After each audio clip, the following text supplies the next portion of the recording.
Volume 1, transcription number 15, 3, 2, 1, start. Sir, before the House adjourned for lunch yesterday, I had started speaking on the Essential Commodities Amendment Bill. I have got here with me the bill as introduced. In the statement of objects and reasons, the government pointed out that in certain cases it might be necessary for them not to award punishment prescribed in the law as it exists at present, but to forfeit a part of the deposit. This relates to minor offences under the Essential Commodities Act. I can quite understand this, and generally, therefore, nobody would oppose this thing, but the question that I wish to raise in this connection before the House is the manner in which this act is being implemented by the government and also by the state governments. I mention the state governments because here is a measure which is sponsored by the Ministry of Food and Agriculture and in regard to many aspects of which I believe the central government has concurrent jurisdiction, but much is left to the states. Our experience has been, especially in the state from which I come, namely West Bengal, that this act is not implemented properly by the state authorities because of various connections of certain people high up with the big business and others indulging in speculation, hoarding, and so on. The result has been that whatever should be done had not been done. The central government has got powers under this act to make rules, to give directions to the states, and to supervise the manner in which the particular measure is administered by the states. We found that much that should have been done was not done. What is the use of talking about punishment of the small fry? Certainly, if they are guilty, they have to be punished, and the smaller the fry, the minor should be the punishment. I agree there, but the point is that the act is not properly implemented. We should like to know from the government as to how many cases have been started under the Essential Commodities Act.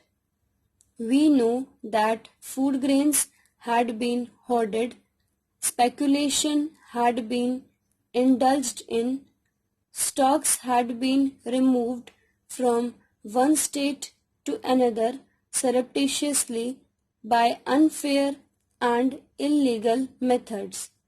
These should have attracted the attention of the Essential Commodities Act. The act was passed in this Parliament with a view to putting a check on speculative rise in prices. When it came to the question of practical implementation of this measure, we found that the government had failed. Now, government should say something about it. When government seeks to amend an act, it should tell us as to how the parent act, which is proposed to be amended, has been implemented. Is it the contention of the government that difficulty arises because this particular provision is not there in the act?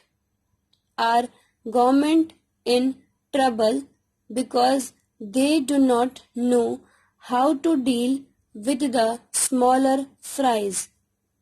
Or is it because that those who are supposed to administer this measure at the state level, at the district level, have thought it fit to ignore it, have thought it fit to bypass it?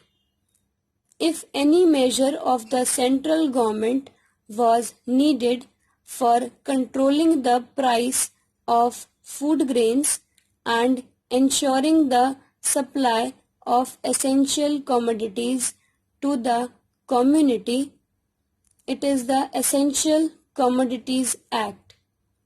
I would like the minister to say something on this. I know that he was not here at the time when we passed this measure, nor was he there when the Essential Commodities Act was bypassed by many state governments. In the past, we had drawn the attention of the minister to this problem, and that minister is now happily going to be the president of the Uttar Pradesh Congress Committee. But here I would like to ask the minister who has stepped into his shoes as to what he is doing in order to see to the proper implementation of this act. How many prosecutions have taken place? The small people, of course, should be dealt with very mildly.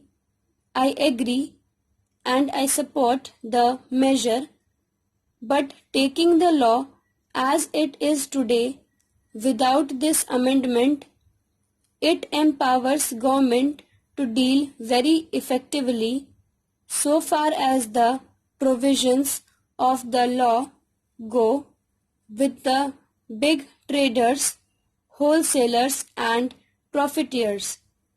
I would like to know as to how they have dealt with them. How many are in jail today? How many have paid fine? How many have suffered imprisonment? How many licenses have been cancelled as a result of malpractices, corruption, profiteering, and so on, all of which are provided for under this bill? We are entitled to know. Take us into your confidence in regard to this matter. I say from whatever knowledge we have that very few have been prosecuted under this act. If it is so, it is not because our black market trade has suddenly become white market trade, or those impious people have suddenly become virtuous with the succession in the office of the food minister by a new man. Stop